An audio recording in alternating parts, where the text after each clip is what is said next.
Hi everyone. I love painting things that are colorful and shiny, and today I'm going to finish this big painting of marbles. I've saved the red one for last, and before I begin I'm going to apply masking fluid to everything on the marble that is not red or dark brown. These areas will become highlights and sparkles. Masking fluid will protect the paper from my paint and keep it white as I paint over it. It takes a few minutes to dry and then I can start. The brush I'm using is called a mauve. It helps me cover big areas quickly, but I have less control. It floods the paper with color, and just to be on the safe side, I've outlined the perimeter of the marble with a line of masking fluid. This creates a sort of dam that will protect the painted areas from any flooding. The left side of the marble is lighter than the right side. I've used cadmium red light, which is a bright orange, along with a bit of opera, a neon pink, and some cadmium yellow light for the left side. This is pure cadmium red light, and I'm laying it on with a 1-inch flat brush.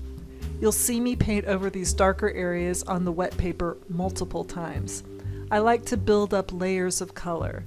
They'll give the marble more depth and dimension than I'd have if I just painted the marble orange, let it dry, and painted flat stripes on top. I'm using alizarin crimson to establish some future brown stripes. You'll see lots of bleeding in these first washes, and that's intentional.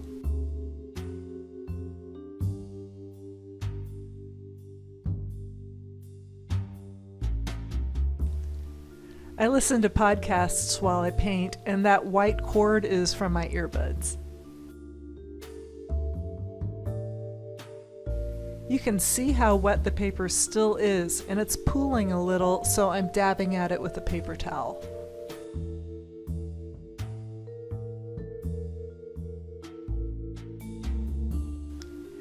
And now here's some purple for the dark stripes.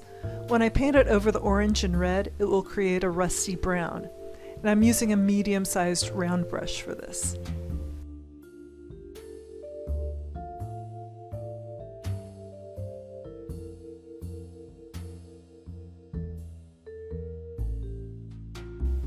I've painted marbles once before, but I sold that painting last fall.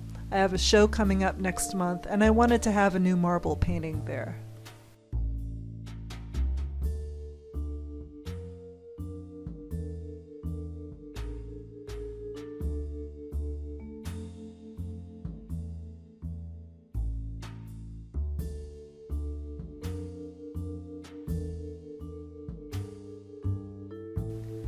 Look at the fuzzy edge of the dark stripe in the center. It's just one of those things that happen with watercolor. No other paint can do that.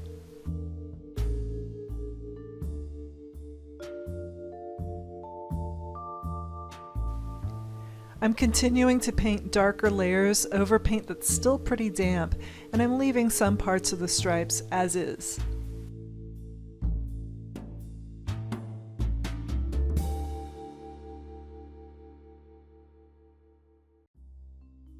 Pretty soon I'll take a break and let this dry for half an hour. The marble wasn't red enough for me, so I'm going over it again with more cadmium red light.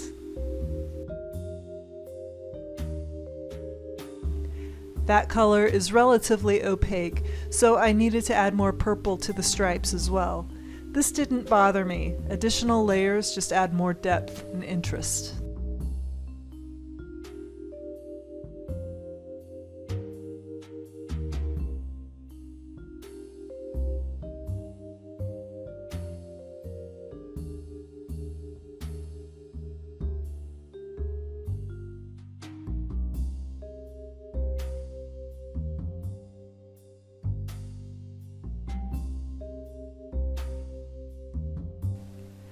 I took a 45-minute lunch break, and then I removed the masking fluid with a rubber cement pickup. Now I'm going to start painting the sparkles. Most will not be white. Some will reflect neighboring marbles, so you'll see some variety here.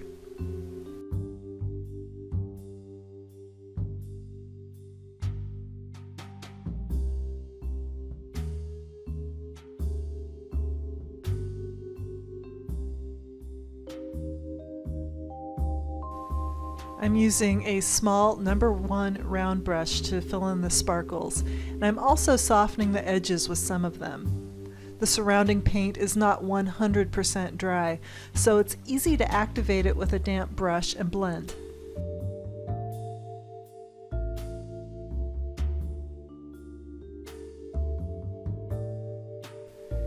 This is the easiest and fastest marble on the painting, so I knew I'd be able to put it in a video. The iridescent marble in the top right corner is way more complex, and it took 2 days for me to finish it. This marble is also the biggest thing I've painted for a video, and my desk setup was really crowded with my overhead camera and 3 lights. I could barely fit my palette and water in between them.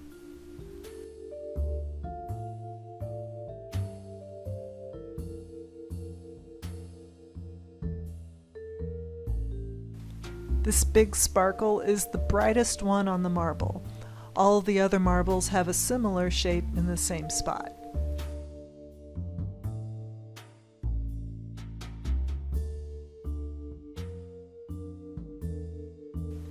The yellowish area is a spiral-shaped light bulb that I used to light the marbles. I actually had 3 light sources when I took reference photos, 2 light bulbs and direct sunlight.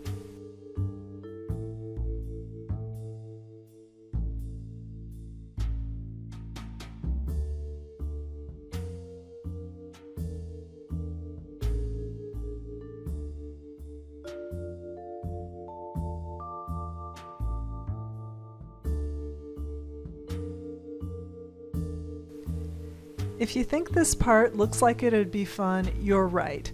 I love painting these little spots.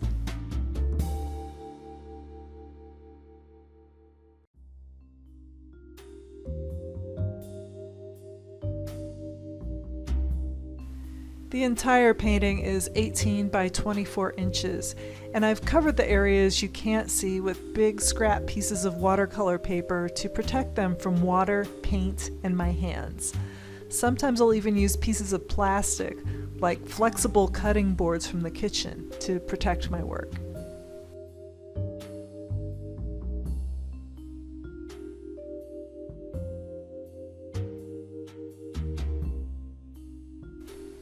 If a painting is really big, it can be uncomfortable for me to work on areas along the top edge.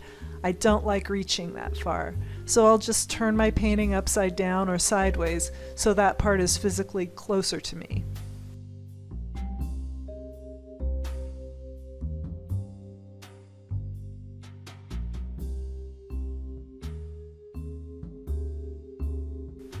This is a reflected neighbor.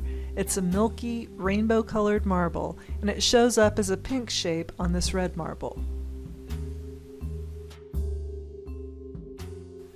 The blue and purple dots are the continuation of the red marble's dark stripe.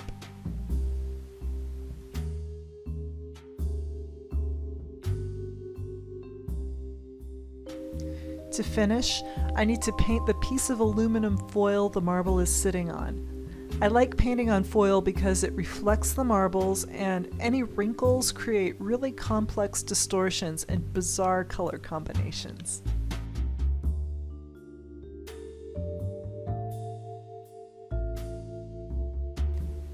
Here's a bright area I liked a lot.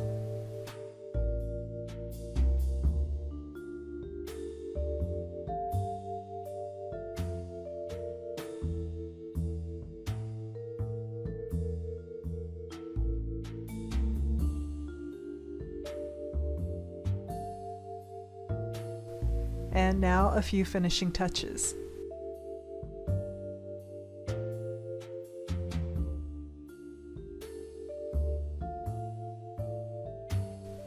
The dark side of the marble looked a little light to me, so I added some more red.